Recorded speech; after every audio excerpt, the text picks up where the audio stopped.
Le 12 décembre 2015 restera une date historique.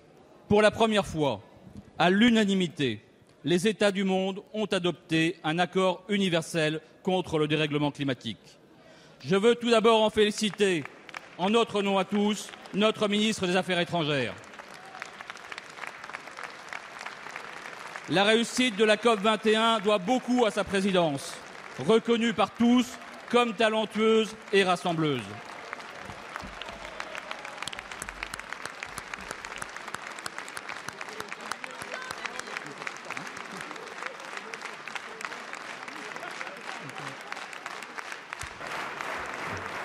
Cet accord n'aurait pas été possible si depuis tant d'années, des millions de militants écologistes, de solidarité internationale, des milliers de villes, les scientifiques, les organisations syndicales, des entreprises pionnières ne s'étaient pas mobilisés pour faire pression sur les États.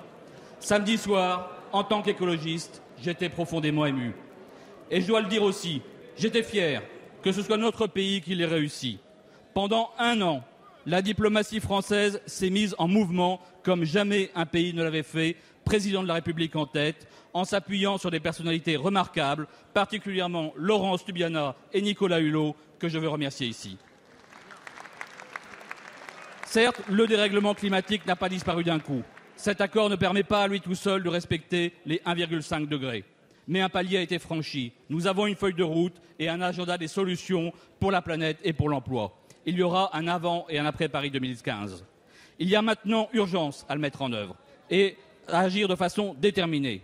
Pouvez-vous donc nous indiquer quelles actions notre pays va engager pour que l'Europe renforce ses objectifs pour aller vers les 100% d'énergie renouvelable, la mobilité sobre et propre, la finance et la fiscalité verte, la mobilisation des territoires, le financement de la solidarité internationale pour que notre pays reste à la hauteur du leadership que lui a confié la réussite de cette conférence historique. Merci, monsieur le député. La parole est à monsieur le ministre des Affaires étrangères et du Développement international. Monsieur Denis Popin.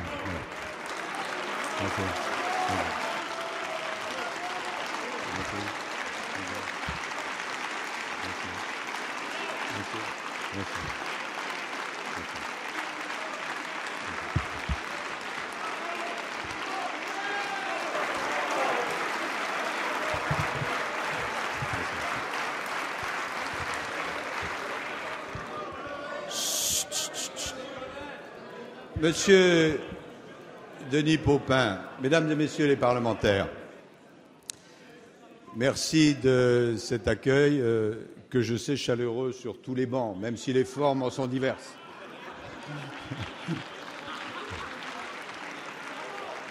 C'est vrai que c'est le premier pacte universel climatique de l'histoire. Je ne vais pas... C'est vrai. Je ne vais pas rentrer dans une discussion technique, nous aurons l'occasion de la voir. Mais c'est vrai qu'il va falloir maintenant appliquer tout cela. La loi sur la transition énergétique le permet.